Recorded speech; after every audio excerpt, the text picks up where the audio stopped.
Have you noticed how many sellers today are giving away thousands, even tens of thousands of dollars in concessions just to get their home sold? And here's the surprising part.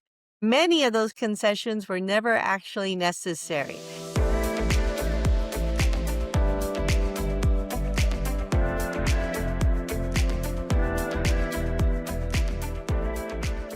Now, don't mishear me. Concessions absolutely have a place in today's market.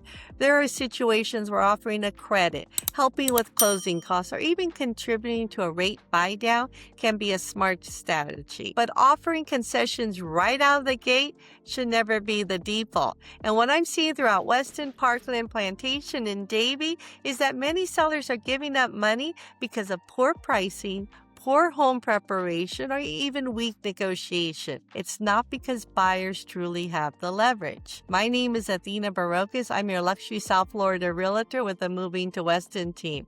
And in this video, I'm going to show you how to sell your home successfully while keeping more money in your pocket. So let's dive in. Let's start with the biggest mistake sellers make. You ready? Overpricing. I know exactly what you're thinking. Athena, what's wrong with trying to start a little higher and negotiating later? Well, in today's market, that strategy can be extremely expensive. And here's why. When a home sits on the market too long, buyers start asking questions. What's wrong with it? Why hasn't it sold? What am I missing? And then something predictable happens. The seller reduces the price. The buyer finally makes an offer, and now the buyers feel they have leverage. So instead of negotiating from a position of strength, the seller is now negotiating from a position of weakness. And now the buyer's asking for even more. Closing cost credit, repair credit, new roof credit, appliance replacement, seller paid rate buy downs. And before you know it, the seller's giving away money simply to keep the sale together. We're seeing evidence of this throughout South Florida.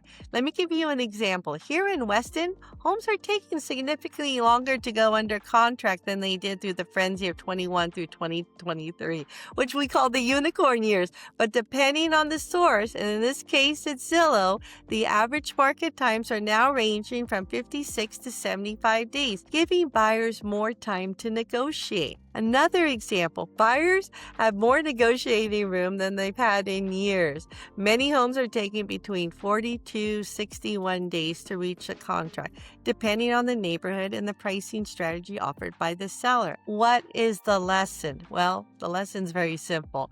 Price strategically, not emotionally. The seller who prices correctly on day one often walks away with more money than the seller who starts too high and spends months chasing the market down. Here's another place sellers unknowingly lose money: deferred maintenance. Let me ask you something. Would you rather spend $500 fixing a problem before the listing, or give a buyer $5,000 credit during escrow? Because that is exactly what happens every single day. Buyers don't just see defects, they start multiplying them.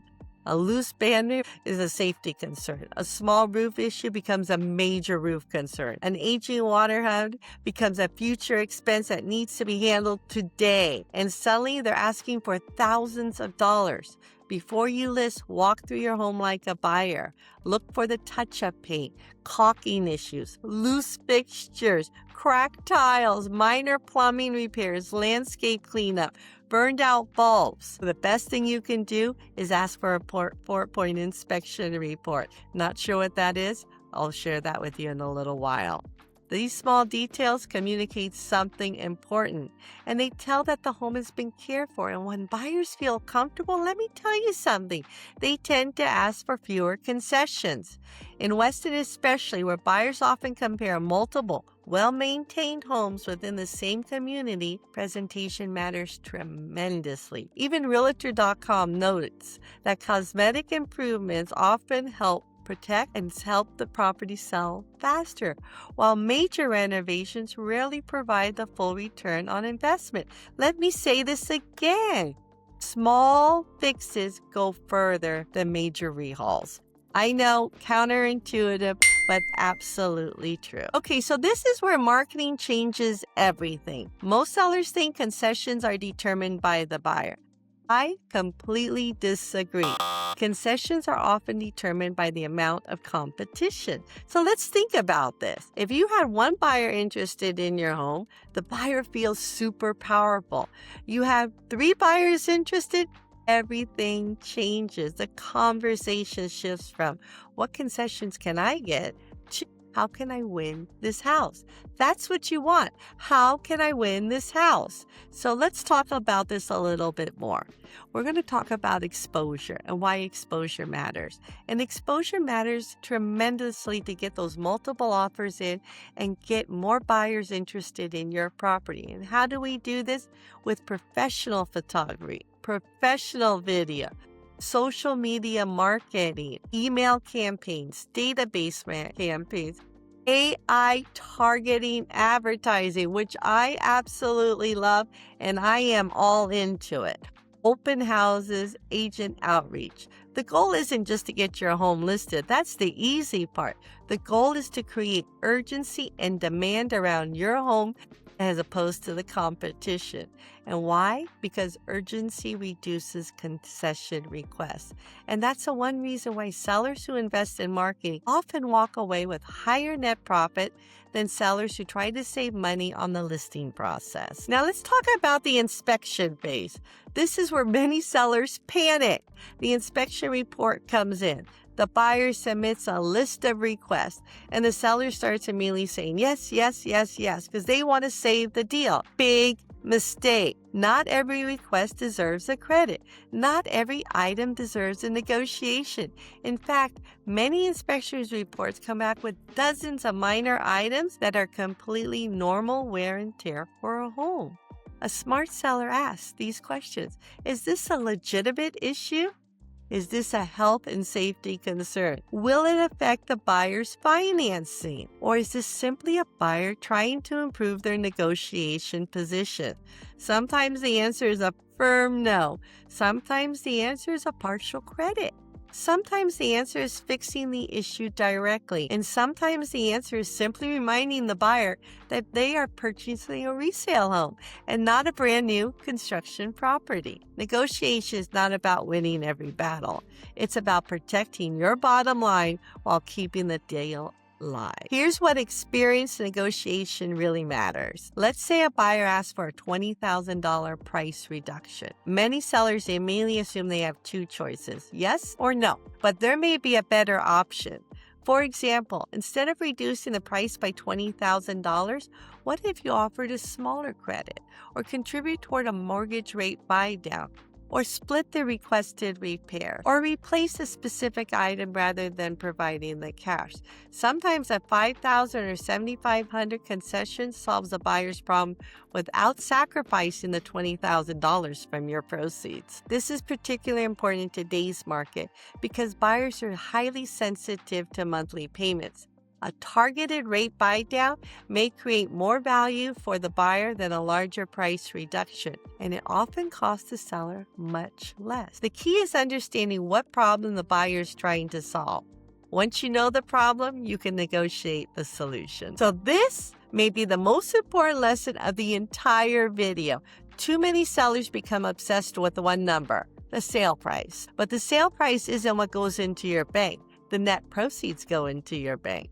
So let's take a simple example. Seller A sells her home for $1 million, but gives away $15,000 in closing costs, $10,000 in repair credit, and $5,000 in other additional concessions for a total concession of $30,000. Net proceeds before closing costs, $970,000. Seller B sells for $985,000, but gives almost nothing away. Net proceeds before closing is $985,000. Who actually made more money? That's right, Seller B. This is why professional negotiation matters, because sometimes the highest price is not the best offer. The best offer is the one that puts more money into your pocket. Let's bring this a little closer to home.